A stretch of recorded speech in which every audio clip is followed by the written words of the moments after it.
بسم اللہ الرحمن الرحیم۔ السلام علیکم۔ پروگرام رمضان کریم کے ساتھ میں ہوں آپ کا میزبان یاسر خان۔ ناظرین، رمضان کریم کی بابرکت ساتیں جاری ہیں اور رمضان کا مہینہ جاری و ساری ہے اپنی تمام برکات اور فیوز کے ساتھ، اور آج ہم بات کریں گے جس ٹاپک پر وہ ہے تراویح کے فضائل اور اس کے احکامات، اور اس اہم موضوع پہ بات کرنے کے لیے ہمارے ساتھ موجود ہیں پروفیسر ہما اسماعیل صاحبہ، مذہبی اسکالر ہیں اور سرپرست اعلیٰ منہاج القرآن وومن لیگ ملتان ہیں۔ اس کے علاوہ پرنسپل ہیں منہاج گرلز کالج شریعہ ملتان کی، جو ہیں وہ ذمہ داریاں بھی نبھا رہی ہیں۔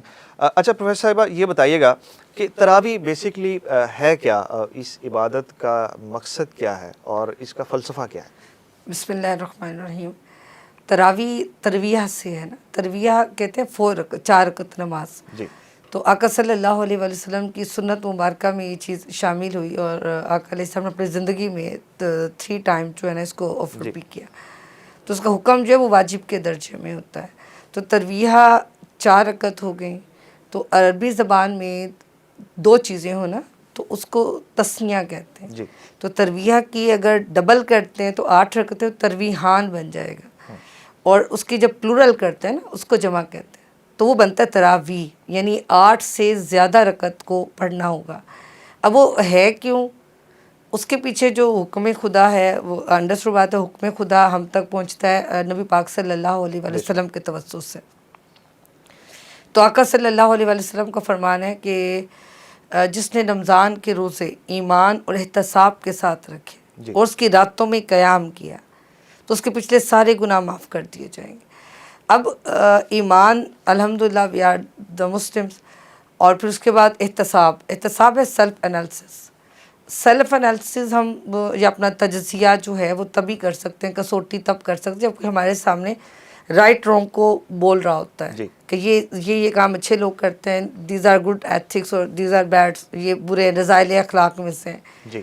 اب وہ جب آپ رات کو قیام کرتے ہیں، تراویح میں قرآن کو سنتے ہیں، اب سنتے ہیں اور پتہ چلتا ہے کہ رب کہہ رہا ہے لعنت اللہ علی الکاذبین، جھوٹوں پر اللہ کی لعنت، تو پھر خیال آتا ہے اوف مائی گڈنس کہ میں نے کبھی جھوٹ بول دیا تھا، اپنا آپ یاد آ جاتا ہے۔ کبھی اللہ کہتا ہے فساد کرنے والوں کو پسند نہیں کرتا، وہ یاد آ جاتا ہے، جی وہ تزکیہ شروع ہوتا ہے، اور آپ کا احتساب آپ کے اندر سے شروع ہوتا ہے۔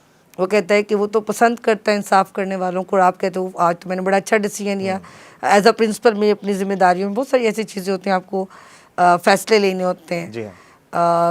اسی طرح آپ ماشاءاللہ ایک اچھے سیٹ اپ کو لے کر بیٹھے ہیں، یہاں پر بھی ورکنگ میں اپ ڈاؤن ہوتا ہے انسان کو، پھر فیصلہ لینا ہوتا ہے، اسی طرح عدالتیں ہو گئیں۔ تو جس نے جو اچھا فیصلہ دیا ہوتا ہے وہ جب سنتا ہے ان اللہ یحب المقسطین، وہ اللہ پسند کرتا ہے مقسطین کو، تو خوش ہو جاتا ہے۔ وہ درود پاک کی آیت سنتا ہے تو یاد آ جاتا ہے۔ تو اس طرح وہ شکر بھی پڑھتا رہتا ہے، ڈرتا بھی رہتا ہے، جو سمجھ کے قرآن سن رہا ہوتا ہے تو اس کا سیلف انالیسس ہو جاتا ہے۔ اب جیسے انالیسس ہوگا، انڈرسٹوڈ بات ہے، روز آپ قرآن سنیں گے، روز انالیسس کریں گے، روز آپ روزہ رکھ رہے ہیں، اور اس پہ ہماری پہلے بھی بات ہوگی کہ اب صرف ہم نے اندر کو خوبصورت کرنا ہے، باہر سے تو بیرونی حملے ہمارے ختم ہو گئے، شیطان جکڑ دیے گئے، اب آسان ہو جاتا ہے۔ آپ اللہ کی بارگاہ میں جھکتے بھی رہتے ہوئے نا، جھکتا ادھر اٹھتا وہاں، تو وہ عمل شروع ہو جاتا ہے۔ اور اس طریقے سے جب انسان، کیونکہ آپ نے بڑے بڑے قرآ حضرات کی تلاوت سنی ہوگی، اور پیچھے کھڑے ہونے والے روتے ہوئے لوگوں کی ویڈیوز پہ ہم نے تو بہت زیادہ موجود ہوتی ہے، یہی لوگ ہیں جو سمجھ کے پڑھتے ہیں۔ اور جب یہ ہو جائے تو پھر رب کہتا ہے کہ اپنے نبی کی زبان سے کہ جی میں نے ان کے پچھلے گناہ معاف کر دی۔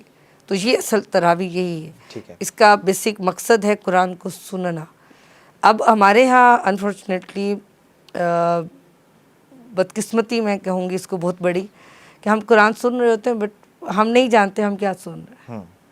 ہمارے ہاں قرآن پڑھنے والوں کی تعداد بڑی کم ہے، بس اللہ ہم سب کو سمجھ عطا فرمائے۔ اور جو پڑھنے والے ہیں، افسوس ہے، دکھ ہے کہ ان بیچاروں کو یہ بھی نہیں پتہ ہوتا کہ ہم پڑھ کیا رہے ہیں۔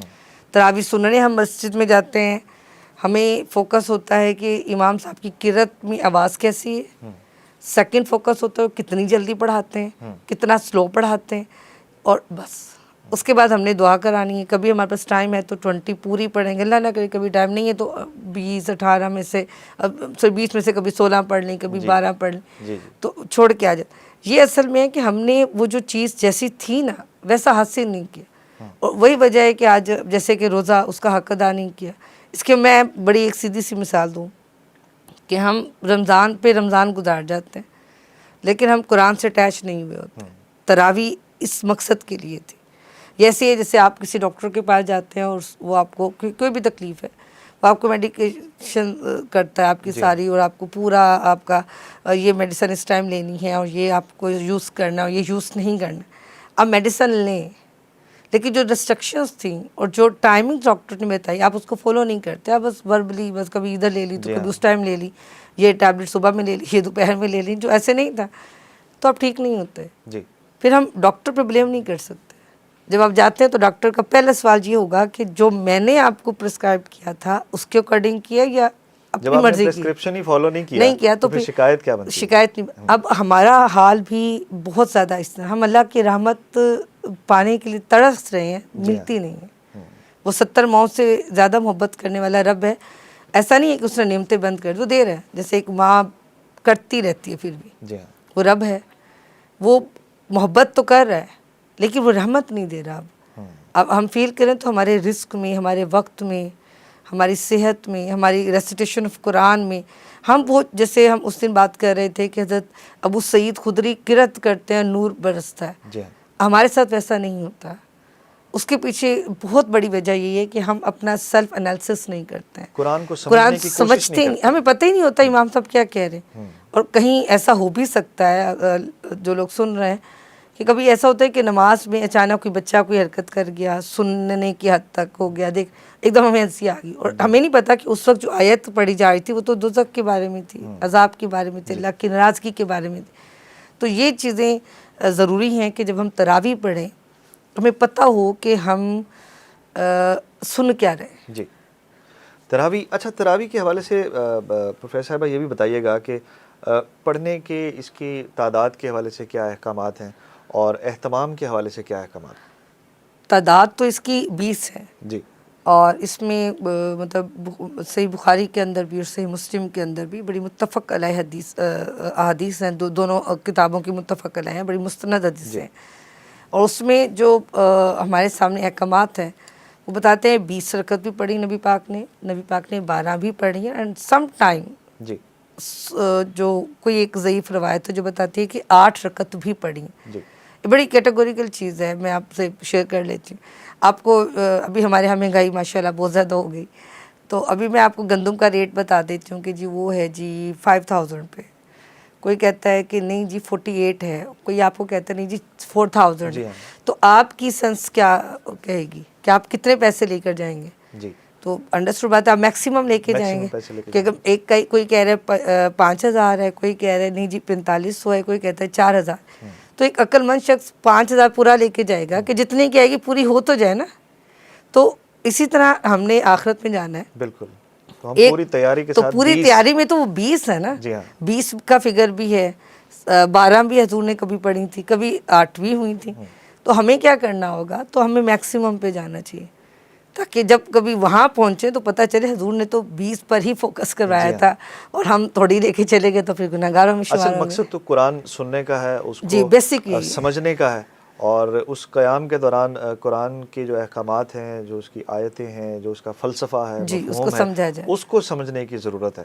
اور بہت شکریہ ہما اسماعیل صاحبہ, ہم نے بڑی بریفلی جو ہے وہ تراویح کے فضائل اور احکامات کے حوالے سے بات کی. کل آپ کی خدمت میں ایک نئے پروگرام کے ساتھ حاضر ہوں گے, اجازت دیجیے, اللہ حافظ.